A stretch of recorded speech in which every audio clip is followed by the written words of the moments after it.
bandiraɓe amtuɓe yebde ayawa haɓrirde Pindi TV caggal yettude gueno gonɗo jondo en juule rasul sallllahu alayhi wa sallam en calmini khalifaɓe dini ko noon kadi en calmini khalifaɓe aada en calmini ɓen ɓe ganduɗa ko ardiɓe ene galle he kono kadi nin ɗon calminɗen waɗoɓe feere ha jeeɗen ko ngol waɗi temeɗɗe ɗiɗi e ɗiɗi koɗen mbaɗa ndeɗo yewtere wiyetede holmo woni an hande noon eɗen kewi wiide so tawi neɗɗo haalani haalako hay goto wawa ɗum andude hande jaaɗen ko ha toon to Richard Toll Boli Jangue Diaw jiituɗen toon sukoɗo batte duuɓi kono noon ko mawɗo batte hakkille ma on gandu ɗum no gandiranno ɗon kala koɗo bismaɗo ɗo ɓooyata ɗum noon joni joni en mbatta so wona tottudemo o salmodira e yeeɓoɓe ayawa haɓrirde Pindi TV. Assalamu aleykum. Aleykum salam Ba Mody. mina yetta on onon foof mina welti aussi e invitation o mina salmina kala gonɗo e télé he jarama. ɗum noon somin jiiɗi andude hol gonɗo Mariame yewtere nde wiyete ko holmbo woni an hol gonɗo Mariame. Bon Mariama Sow mina wawi wiide je suis né à Richard Toll le 17 9e mois 1995 donc toon mawnumi toon mbanmi foof toon mbanmi école donc Richard Toll gandumi mi ala ɗo wona Richard Toll ouais. ko beela a jangi alqur'ana? eyyi alqur'an mi jangi ɗum ɗo de mi nadde école par ce que à l'âge de 7 ans nattirmi école donc ɗo de mi nattude école mi jangi alqur'an te nde nadmi aussi école somi hirnoyanoke école mi hirnoytono alqur'an ouais. alqur'an o holto kadda? Bon min mina wayide alqur'an o bon mi jangi hen seeɗa rek par ce que wona ha mina waɗi maîtriser ha ɓurta alqur'an o. mais beela mato dañi hen ko julduɗa quand même? mina dañi ko juldumi sarji ɗi aussi mina wawi ɗi mi woɗɗima e sarji he mais affaire o ɓooyi dal woni ko ɓooyi. ko ɓooyi kay julɗo kay wiyata ɓooyi tawi wonko cimoje ɗe dañƴa hen hayso ɓuuri wallahu en inna aɗayna ɓuuri raɓɓidde. wallahi mina wawi ɗin foof sarji. so mimi ya jangganam est ce que ma janggo? bien sûr jangganam inna aɗayna. est ce que mi yejjitani on ɓuuri wallahu ahad wonde mina wawi ɗum janggude. eyyi ɗum noon ko noon wadde ɓosen seeɗa ɗo banggue jangde tubakiri to tubakiri to ni beela koɗo nandite ɗi kaɗat ɗo kadda walla a yeehi ha dañƴa baccalauréat ma walla hono sifori artan min ɗon? mi jangi ha mi dañi BFM mi yeehi aussi kadi ha terminal donc après bac o noon garmi ɗo en Dakar pour wadde formation santé ha licence 3 beela aɗa continue jangde ma walla? bon nde mbanmi formation par ce que formation ɗo en e Dakar mbanmi ɗum ɗo Liberté 6 wadde jangde nde a continuani ko a wat formation rek jangde nde dañmi diplôme attestation am après mbanmi arrêté nde dañmi diplôme infirmerie o après ɗon mbanmi arrêté jande am depuis nden noon bon mi waɗani haydara à part peut être politique o. mais jangde nde hande est ce que ɗum musani jangde ha waɗaɗa tolni? bon muusi surtout nde garmi ɗo e Dakar nde garmi ɗo e Dakar nde par ce que Dakar ana woni ɗo an tan goto donc enen pi enen gandi Dakar no muusi wurde nde no muusi kalɗo jaata aussi ka a pasat donc c'est pas facile c'est pas quelque chose de facile musno e am mais alhamdulillah ha affaire o yawti donc vraiment c'était difficile mais alhamdulillah. holko tagui cuɓiɗa jooɗade ha ɓooya tan mbiya ya waɗ formation gacca tan garita jangde ma holko waɗi ɗum ko a jogui caɗele a ala walloɓe walla ko holɗum? bon min famille am mina wayide babam ala ɓi gorko mawɗo ɓi mum tokoso momo tami gorko on ko cukalel ko janggowo donc mi woni ene yayam o babam aussi ƴetti retraite donc komi yinno ɗo wadde formation vite fait somi pari formation mi ƴeewa so beele mi dañat liggue pour mi wawa wallude famille o donc ko ɗum dal wonno tagno ha mi wawani continude. hol souvenir mo mbawɗa jooɗade ha ɓooya miijiɗa so tawi ina arta e ma tawa hay plateau o sak piiɗi aɗa wawi hen yaltinde gonɗi seeɗa ɗum ko holon souvenir wonata? bon mina wayide première année nde garmi Dakar nde mi yejitta ɗum par ce que première année ngarmi Dakar 1 semaine 2 semaines affaire o woni ko muusi am te pa o enen fof bon pa o ala ɓi gorko te ko ala ɗo mbalɗa walla ala ko ñamɗa walla wonata galle piiɗa explique. Bon mi e logement étudiant ji he gonnomi ɗo Gueule Tapée Soumbédioune logement o a yiyanno chambre mo gananta ko 20 personnes wonanno hen parfois jiiɗa ko ñaama a dañta affaire o nder université ɗo en ICAT. Soumbédioune no wona UCAT mais anani minen Richard-Toll mairie o ƴettanan minen immeuble mo gananta ko nouveau bachelier ji ɗi ha licence 3 kamɓe gonta e immeuble he ɓe gananta ɓe ngala ɗo ɓe koɗi donc hayso a dañi ɗo koɗɗa han anen enen piiw enen gandi wondude e rewɓe parfois ene satti probléme ji ɗi kewat joni jolɗe han jiiɗa ñamde si a nari pasde ɗo e liberté 6 nara ɗaɓɓude kaccitari nara ɗaɓɓude bottari nara ɗaɓɓude hirande ɗum piiw e muusi mi joɗima un jour sah mina wulla ha mbimi mi ruttoto Richard-Toll affaire o wanno kam marqué nak très franchement peut être ko hande weeli fillade tan mais arno jamano hunde nde musno ha ɓurti musno trop mais alhamdulillah. caggal mum jaatan ko en jiyo hitande ujunnaji 2024 woni 2024 ujunere e temed tati e capanɗe tati e tati suko sanga jangde ɓe korima mi anda noon pulal ngal ko pulal saha wona pulal Kolda saha jigguɗen pulal Pullo Fouta wadde mbiten ko woni reedu hori taw kadi ko yaaroɓe e duuɓi 12 sa ƴetti Fatick sukaɓe horiɓe toon ko 100 e capanɗe jeegom e jeenayo 100 e capanɗe jeegom e jeenayo Ziguinchor ko 100 e capanɗe 5 e jeeɗiɗo suko hori toon sa ƴetti Sédhiou ko 100 e capanɗe 34 suko dañi toon reedu Tambacounda ko 100 suko hori toon Kolda ko capanɗe 9 e 1 suko hori toon sa arti e nder Dakar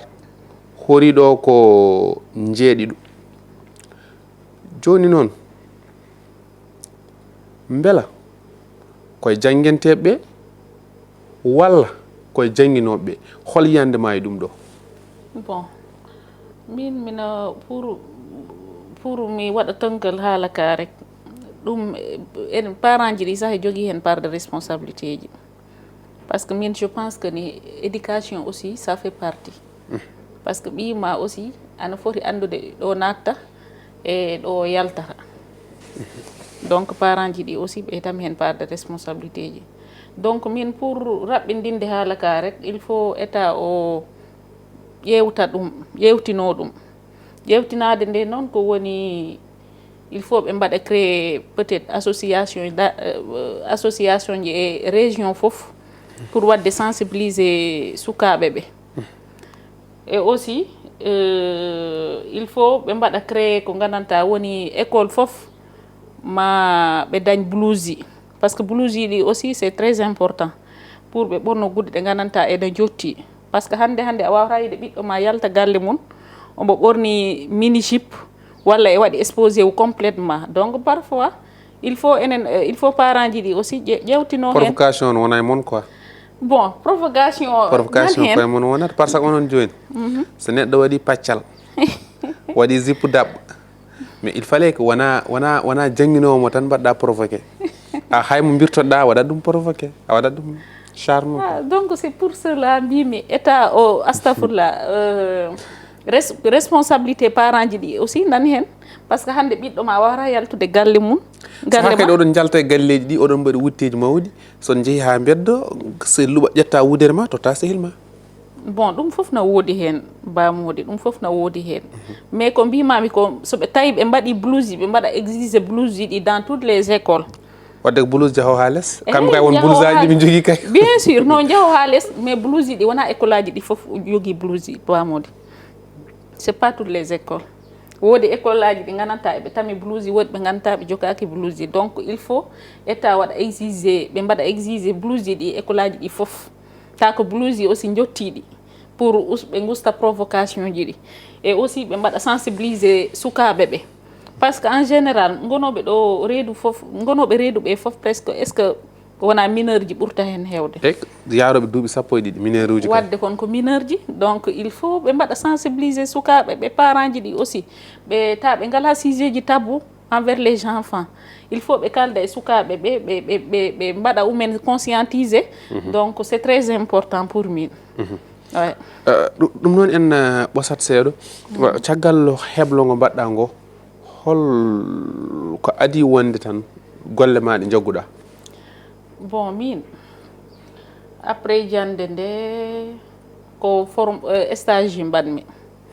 après jande nde pour dire vrai mi ala no ligge goɗɗe ɗe nanngumi par ce que jande nde ne giwmi e jande Richard Toll après lycée garmi ɗo en Dakar nde mbaɗmi Dakar premier am terrain mine waɗimi ɗo e Abbas Ndaw service chirurgie ne giwmi Abbas Ndaw nawoyami hôpital principal mine wonno urologie no teɗɗe coup woni ORL service ORL hôpital principal nde giwmi aussi hôpital principal nawoyami Dantec urologie service urologie après noon jahoymi Richard Toll mbaɗomi toon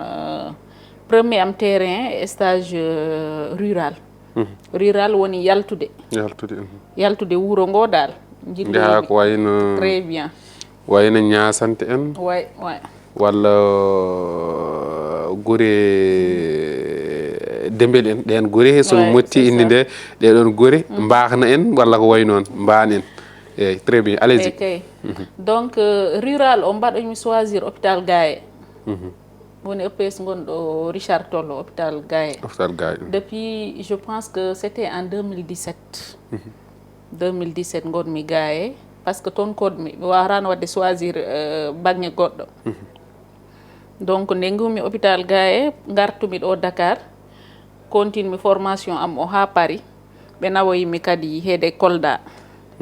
Kolda e village goto mbiyeteɗo Sario Ba toon pularoɓe ɓeydi wade ni bon eyyi min mina wawi yiide origine am o origine o ko Kolda par ce que babam wi origine amen o ko toon mais kañum bammun ko côté Fouta ɗo ummi o yahoy Kolda noon o resi toon o jooɗi a faami de donc o ummoyi Kolda kañum à l'âge de 17 ans 18 ans o ariri Richard Toll ɗo compagnie sucrière ɗo ƴetta ɗon minen foof ko ɗo min jibina hantin ɗo min jooɗi donc histoire o ko noon yaari joni après heblema Kolda après Kolda bon après gummimi Kolda gartumi Dakar nde gartumi Dakar nak tombi on année mbanmi se marié en 2019 noon garmi dañmi attestation on mbimi komi wonani Dakar pour mi waɗa informatique de hakkude nde jinnomi wadde informatique donc mi ɗon ƴettumi grossesse tawi hantin pawle ngari rek après duttimi Richard Toll ko noon dal hunde nde tigi caggal hebloji ɗi pop joni ka jooɗiɗo a liggaki bon mina hôpital Gaye à l'instant que ko kaldeten ɗo ni nini à l'instant que hôpital Gaye gonɗa mina Gaye mais comme stagiaire holno jiiruɗa hande situation ngaji leydi ndi banggue askidaji baɗoji banggue jakartaji banggue autoji e diwan Richard Toll ha yetti Dagana so ari sono jaɓɓe saaha ko onon jaɓɓoto saaha ko nder Richard Toll jaɓɓete holno jiiruɗon ɗum bon accident ji ɗi moom très franchement hunde nde gandanta état o il faut hen wadde insister par ce que hande a wawata ƴettude chauffeur mo gandanta ko chauffeur mo gandanta c'est un irresponsable totta ɗum auto mbiyamo yo yah par ce que hande kewɓe ɗo nanɗo ɓe dañi permis ji kono ɓe mbaɗani mérité permis ji mumen par ce que code de la route ɓe ganda ɗum code de la route il faut gona e tali he nde mbawa andude o e andi code de la route walla anda par ce que c'est du n'importe quoi dans les rues kala ko ɓe jiiɗi ko ɗum ɓe mbatta pour min accident ji ɗi parfois c'est des provocations ji ɗi woni jomum ko yiɗi ko foof ko ɗum watta e laabi he par ce que vitesse o ɓe mbaɗani limité vitesse ji mumen ɗi ɓe ganda ɗo ɓe foti rewde ɓe ganda ɗo ɓe fotani rewde donc ɗum il faut laamu ɗum kadi ɓe gacciro hen hakkille par ce que accident ji ɗi no kewi Sénégal bamoɗi accident ji ɗi na keewi Sénégal donc il faut laamu ɗum ɓaga hen mesure ji ɗi gandanta mesure ji mbaɗ strict pour yimɓe goto goto anda ɗo wawi fawde koyngal mum donc min dal ko ɗum noon jiɗum nder gaay jiɗɗen wiide ko nder gaay yeru en duwaki yo wat kono koko waɗata hay son mbiyani hoto wat koko waɗata sok moto waɗi ɗo joni taf ɓe guitteɓe nawde gaay beela to banggue kaɓirɗe ɗe oɗon ina timmi bon hôpital Gaye bon no timmi mais minen jogui aussi des problèmes minen jogui dañi toon probléme ji seeɗa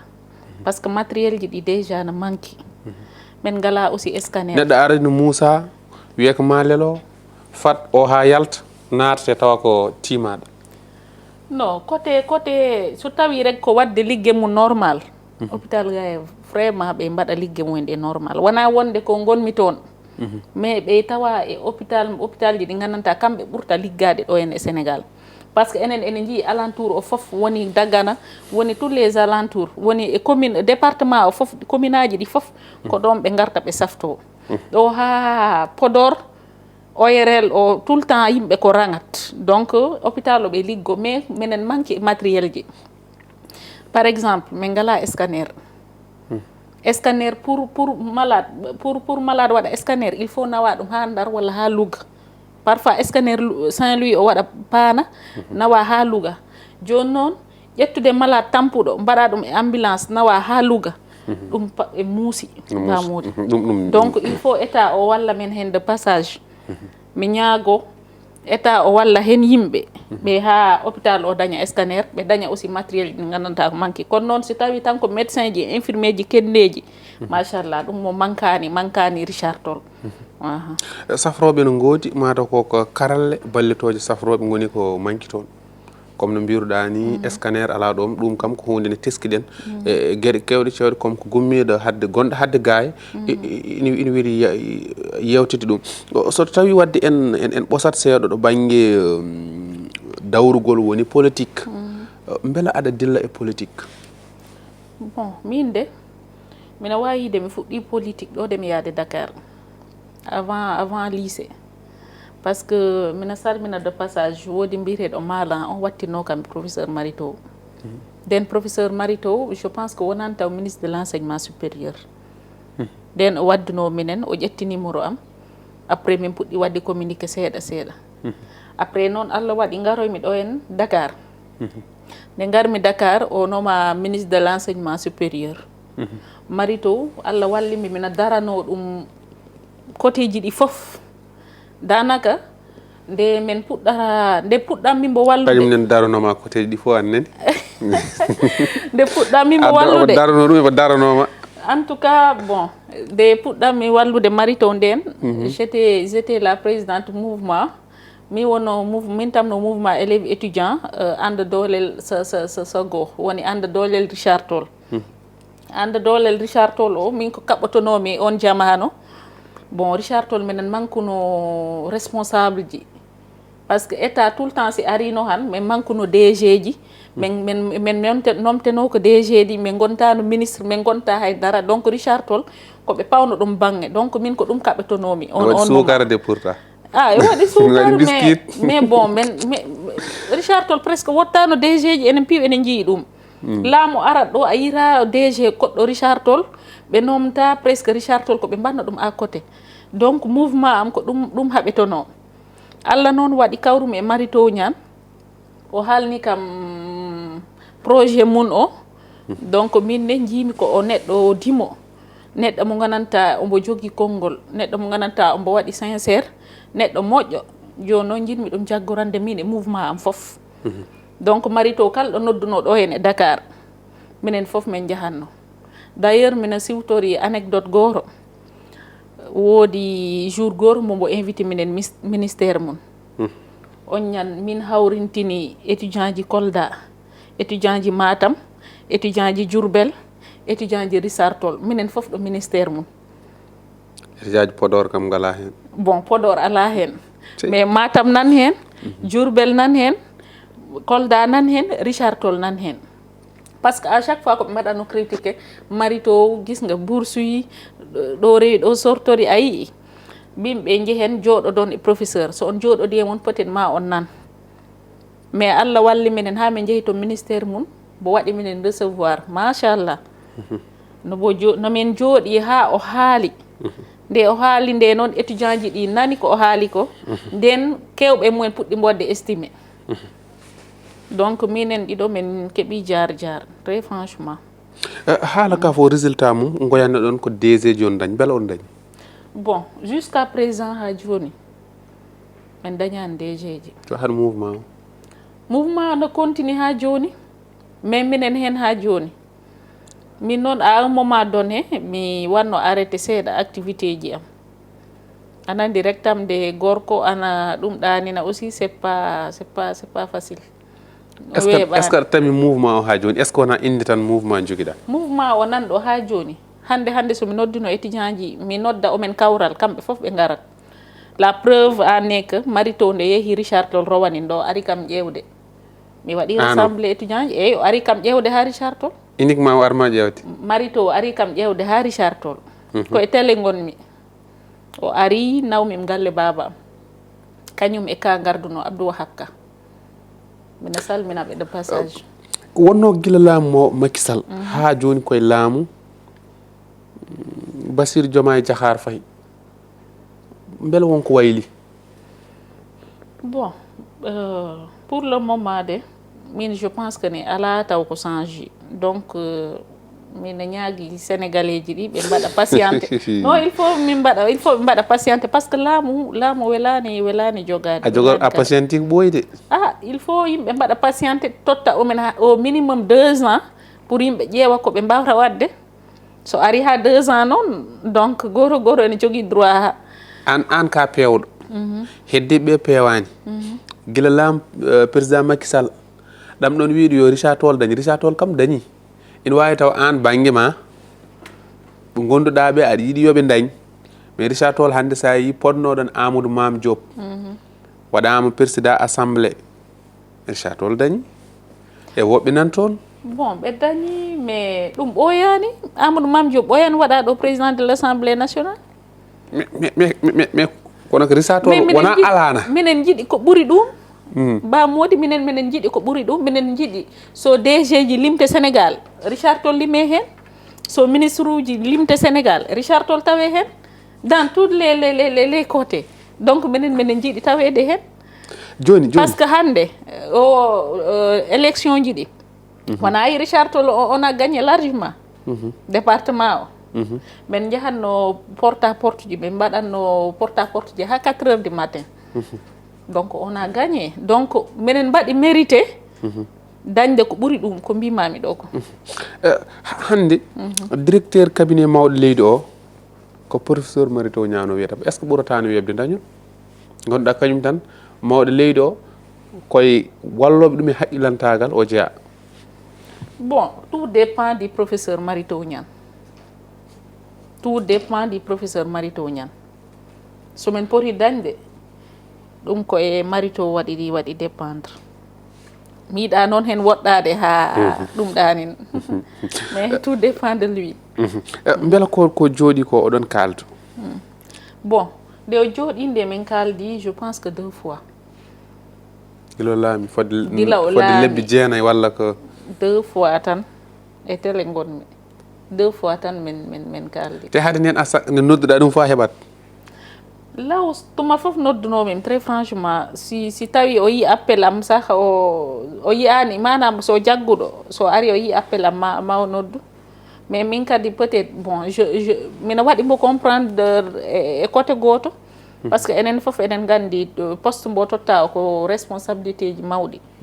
donc a wawata peut être bon norade fof peut être a dañta temps o aussi ana e ligguey tout le temps par ce que enen fof enen gandi ministre directeur cabinet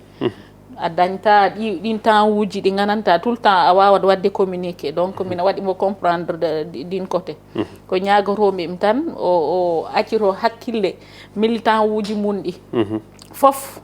o acciro hakkille aussi mouvement mum te mbo anda o waɗi créé mouvement mo gananta sukaɓe na jaggi mawɓe na jaggi fof na jaggi donc il faut acciro hen hakkille tigi enen gone hojomaji nayyi beela holno jiiruɗa laamu ngu gurdam caɗɗam waɗannoɓe transport jaggama fof nana saɗi laamu mon no jiruɗa fof nana saɗi yimɓe nana koye bon andi laamu ɗum ɗesno wadde déborde seeɗa avant ɗo e joomay arde par ce que enen sénégal ko débordana de bon non wadde déborde de par ce que an imagine yimɓe presque an wona mbiɗon ko oɗon mbawi on tottama bon minen kay minen mbaɗa komin mbawi probléme woni ko wadde recadré leydi ndi ena satti par ce que yimɓe ɓe mbowi njuuj njaaj manam ko wona laawol yimɓe mbowi ɗum joni pour gara pewnitoɗa ɗum ha yaha normal donc ça ne sera watta facile est ce que on kollori laawol bon ko ɗum mbimami nane rek ko mbimi nane ko gartanmi par ce que il faut tamit on gokkata yimɓe laamu même pas 1 an mbiyon kadi il faut que on résultat mo gananta il faut totton yimɓe temps il faut yimɓe président Macky Sall no laami 2012 tawi ko année balance no jogori wadde o adi ko wadde sauvé hitande nde o usti nguura ka ɗo joni nguura koko ɓeydi so tawi wona mburu hay mburu ni fodde ujunere e naggam fuur mburu dartima waktu o rokkata en so wonano ɗum mami aranmi fuuruji dartiɗi ɗi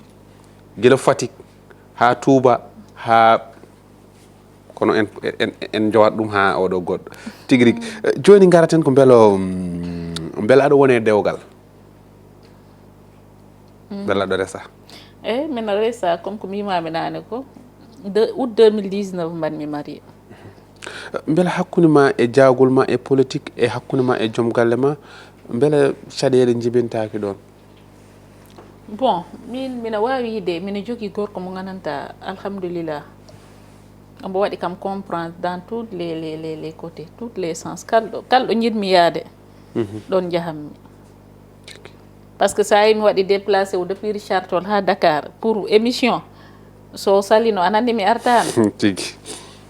mate ko bawa yettete balde e balde noon ko min woni lamɓe balde quoi min woni lamɓe noon donc so salino anandi mi wawrano arde donc mina yettambo hen par ce que mi yahanno ɗo ha 4 heures du matin ɗum wona gorko foof jabta ɗum kala ɗo noddami mi yahanno mi yeehi conférence goro marito en 2020 je pense 2021 à Saint-Louis nden ɓiyam no muyna ɓiyam afo Dieynaba mais ko bammun gaccitmi ɗum toon gonmi presque ha 22 heures ana susrede je te jure muynowo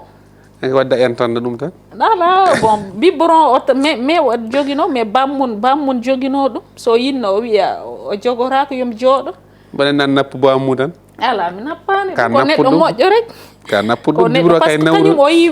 ko yi e ɗum o yi kam min mine yiiɗi affaire politique min mine yiiɗi wallude yimɓe avant ɗo de o resde kam ɗum o yii am donc nde o resi kam aussi o yo watta kam empêché par ce que hunde gananta koye am woni so yinno han noon o salo ɗum ɗanina mais alhamdulillah en gardi hen ha ɗo so tawi won message mo jiɗɗa weddade beddoɗa gasi ha laaɓi tawi wonko ponnoɗen haaldi ko jinnoɗa haaldi ka haalani kaala ɗum gasi ha laaɓi bon min de professeur jinnomi haaldude rek allez-y huccite makko bon professeur Marito Niang o accito hakkille mouvement o par ce que yimɓe ɓe na jiiɗi mbo yimɓe ɓe na korsini mbo donc yo accito hen hakkille surtout minen département de Dagana commune o foof min woni coordonnatrice départementale coordonnatrice départementale du mouvement pour la transformation nationale du département de Dagana yimɓe foof gara e am mbaɗa kam sollicité département o commune aji ɗi namno kam professeur